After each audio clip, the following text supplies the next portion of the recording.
আসসালামু আলাইকুম, শুভ সকাল বাংলাদেশ। আমি মুসাফির মিজান পায়ে হেঁটে পাড়ি দিচ্ছি তেঁতুলিয়া থেকে টেকনাফ। এটি শুধু আমার একটি ভ্রমণ নয়, এটি একটি মানবিক বার্তা ছড়িয়ে দেওয়ার যাত্রা। আমি হাঁটছি ফ্রি প্যালেস্টাইন স্লোগান নিয়ে। আমার ভ্রমণের প্রতিপাদ্য বিষয় free Palestine 1000 kilometre walk for justice. এই ভিডিওর মাধ্যমে আমার পুরোটা দিনের যাত্রা আমি তুলে ধরার চেষ্টা করব। তো আর দেরি নয়, চলেন ভিডিও শুরু করা যাক। এবং আজকে হচ্ছে আমার চতুর্থ দিন হাইকিংয়ের। এবং আজকে এখন আমি বর্তমানে অবস্থান করতেছি দেবীগঞ্জে। ঠিকই এই ব্রিজের মাথায় গতকালকে রাত্রে হচ্ছে শেষ করছিলাম। একটু অসুস্থ ছিলাম তাই ভিডিও করতে পারি নাই। অ্যান্ড কালকে যেখানে ছিলাম আপনারা গত ভিডিওতে দেখছেন যে আমার সাথে আছে হচ্ছে শরীফ ভাই। তো শরীফ ভাইয়ের বাসায় গত রাত্রে ছিলাম। তো ভাই কিন্তু আমাদের অনেক আপ্যায়ন করছে আলহামদুলিল্লাহ। মানে পুরা খাওয়ায় মনে হচ্ছে আমাকে একদিনে মোটা বানাই দিবে, ঠিক আছে। তো শরীফ ভাইয়ের ফ্যামিলি অনেক ভালো, সবাই দোয়া করবেন তাদের জন্য। এখন আছি করতোয়া সেতু। এই যে এই পাশে সেতুটা মোটামুটি অনেক বড় আছে। আর এই যে এই দূরে হচ্ছে বালু উঠাচ্ছে এই জায়গা থেকে। তো শরীফ ভাই আমাদের সাথে হাঁটতেছে, সামনে চৌরাস্তা আছে, চৌরাস্তা পর্যন্ত যাবে। ভাই আমাদের হচ্ছে গাড়ি দিয়ে এখানে নিয়ে আসছে আবার আজকে। আর এই তো মোটামুটি আজকের যাত্রা শুরু হয়ে গেল। এখন আছে হচ্ছে দেবীগঞ্জ চৌরাস্তাতে। মেইনলি হচ্ছে এদিকে চলে গেল পঞ্চগড়, এইদিকে হচ্ছে ডোমান্না, আর এইদিকে হচ্ছে আমরা এই দিক দিয়ে যাবো নীলফামারী হচ্ছে আছে। আর চৌরাস্তা পর্যন্ত শরীফ ভাই আমাদের সাথে হেঁটে হেঁটে আসলো, মোটামুটি কিলোখানেক হবে। তো ভাই রে হচ্ছে এখানে বিদায় জানাচ্ছি। তো ভাই একদিন ভালো সময় কাটছে, ইনশাল্লাহ আবার দেখা হবে। কালীগঞ্জ বাজার থেকে মোটামুটি প্রায় 2.5 কিলো 3 কিলোর মতো হেঁটে আসলাম এই যে এই জায়গাতে। এটা হচ্ছে মেন রাস্তা। আর এই রাস্তা ওই দিক দিয়ে ঘুরে এই দিক গেছে, হ্যাঁ এই রাস্তাটা। তো আমরা ওই মোড় এখান থেকে দূর আছে, ওই দিক না যেয়ে আমরা হচ্ছে এই ক্ষেতের মধ্যে দিয়ে এই রাস্তায় যেয়ে উঠবো। আর যদি আরো কঠিন হয় তাহলে দোষ আপনার ভাই, আপনার দোষ। আরে আমার দোষ না, আমি একটা গুগল ম্যাপ দেখছি হালকাই, তো এটা থেকে আমারই। আপনি কেন গুগল ম্যাপের বই কথা বললেন? এটা আমি করছি রাস্তা। ও আপনি? হ্যাঁ, মানে উনি হচ্ছে রাস্তার আবিষ্কারক।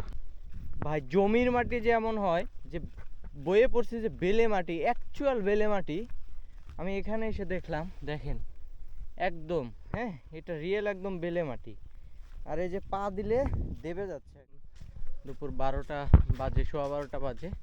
আর এটা কিন্তু আমরা এখন ঢুকে গেছি নীলফামারী জেলার ভিতরে। তো এখন একটা ছোট বাজারে বসে হচ্ছে একটু রেস্ট নিচ্ছি, কারণ আমার পায়ের অবস্থাটা বেশি ভালো না। এই যে একদম ফোসকাটা অনেক বেশি বড় হয়ে গেছে। আর এখানে বসে হচ্ছে শরীফ ভাই আমাদের জন্য ফল দিয়ে দিছিল, তো ফল হচ্ছে খাচ্ছি, রেস্ট নিচ্ছি। এই যে ভাই ফল দিয়ে দিছিল আমাদের।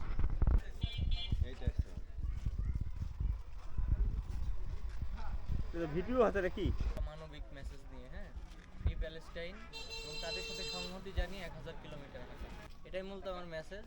যে শুধু ফিলিস্তিন না, প্রত্যেকটা ব্যক্তি জীবনে, প্রত্যেকটা সামাজিক জীবনে যার সাথেই অন্যায় হোক বা অবিচার হোক, আসলে নিজ জায়গা থেকে প্রতিবাদ জানানো, এটা একটা মানুষের নৈতিক দায়িত্বের ভিতরে পড়ে। এখানে কোনো ধর্মও দেখে না, এখানে কোনো ব্যক্তিও দেখে না, ন্যায় বিচার সবার জন্য হওয়া উচিত, নাকি? বলতে এটাই আমার যাত্রার উদ্দেশ্য। তো সবাই দোয়া করবেন আমাদের জন্য, আমরা যেন সুস্থভাবে দুজন টেকনাফ গিয়ে আর কি শেষ করতে পারি। ইনশাআল্লাহ দোয়া করবেন। এবং আমরাও সবাই যাতে ভাই যে মেসেজটা দিল, যাতে অন্যায়ের প্রতিবাদ এবং সত্যি কথা সর্বদাই বলার চেষ্টা করব ইনশাআল্লাহ। ওকে, ধন্যবাদ। ঠিক আছে, ভালো থাকবেন সবাই, আমাদের জন্য দোয়া করবেন। নীলফামারী সদর। আর এই যে আমার হাতে দেখতে পাচ্ছেন জলপাই, ইন্টারেস্টিং না? এই যে অনেক জলপাই গাছ রাস্তার দুপাশ দিয়ে, যে এই গাছগুলো যত দেখতেছেন এটা মেহগনি, বাট এই যে এটা হচ্ছে জলপাই। হ্যাঁ ওই যে ভাই দাঁড়ায় আছে, এটা জলপাই গাছ। এই যে আমার উপরে, এই যে উপরে যে দেখতেছেন এগুলো সব কিন্তু জলপাই গাছ, অনেক পরিমাণে জলপাই গাছ। আর গাছগুলো অনেক মোটা মোটা, হ্যাঁ এখানে এত মোটা মোটা সব জলপাই গাছ এগুলো। এই যে জলপাই ধরে আছে ওই যে উপরে। আর দেখছি জলপাই যখন পারে তখন কিন্তু ডাল সহ পারতে হয়, কারণ হচ্ছে একটা একটা করে জলপাই পারা যায় না। আমার আশেপাশে দেখতে পাচ্ছেন এই যে ধানের জমি বিস্তৃত, যেদিকে চোখ যায় শুধু ধানের জমি, ডান পাশে বাম পাশে। তো রাস্তাটাও কিন্তু অনেক সুন্দর। এমন জায়গায় যদি আসতে চান ভাই আপনাকে ঘুরতে হবে। আমি বলি কি ভাই, পায়ের যে জোর আছে না, পায়ের জোর থাকতে থাকতে ঘুরেন। এক সময় হয়তো আপনার অনেক টাকা হবে কিন্তু পায়ের জোর থাকবে না, তখন ঘুরতেও পারবেন না। হ্যাঁ, আর আকাশ ভাই একটা কথা বলছে যে ভাই বিয়ে করার আগে ঘুরেন, কারণ বিয়ে করার আগে নাকি মানুষ জীবিত থাকে আর বিয়ে করার পর নাকি মানুষ মরে যায়। তো যাই হোক, আমি সেটা বলবো না, আমি বলবো ভাই টাকা জীবনে অনেক হয়তো কামাইতে পারবেন, কিন্তু এই যে এরকম যখন ফ্রি সময় পাবেন আর অবশ্যই ঘুরে নেবেন। ঘোরাটা আসলে নিজের জন্য, আর নিজেকে খুশি রাখতে হলে অবশ্যই ঘোরার কোনো বিকল্প নাই। মাইন্ড আপনার ফ্রেশ হয়ে যাবে, নতুন নতুন জায়গা, নতুন নতুন মানুষ।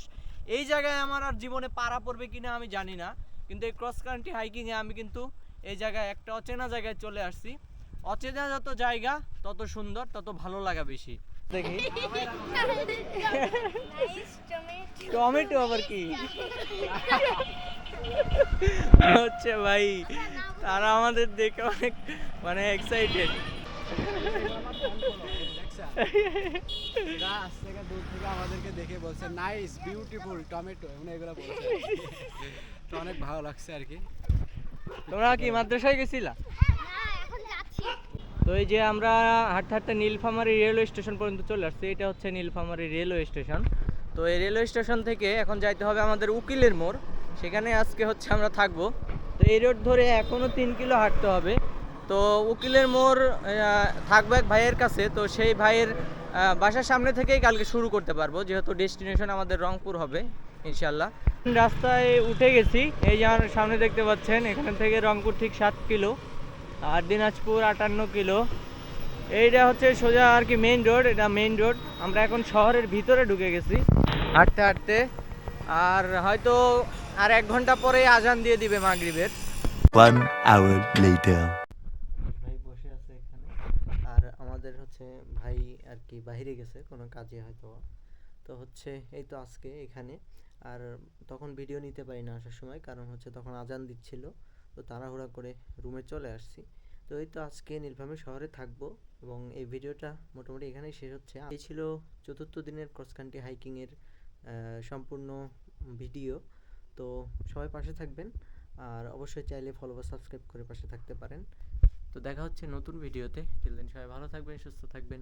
আল্লাহ হাফেজ। ও হ্যাঁ, নীলফামারীতে কিন্তু অনেক শীত।